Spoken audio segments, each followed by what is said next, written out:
Dyma neges ynglyn â Coronafeirws neu COVID19. Dwi am ddiolch i chi gyd, pobl Ceredigion, am aros adre yn ystod y cyfnod anodd yma. Bydd aros adre yn helpu i reoli'r Coronafeirws rhag lledaenu i'ch teulu ehangach, i'ch ffrindiau ac i'r gymuned, ac yn arbennig ar yr amser anodd yma i'r bobl bregus yn ein cymuned. Mae angen i ni weithredu nawr mwyn achub bywydau.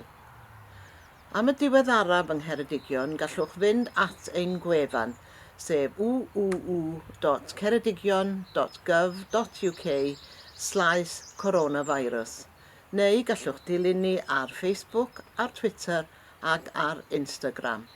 Ond plis, beth bynnag newch chi, cadwch hyd braich i leddfu'r baich.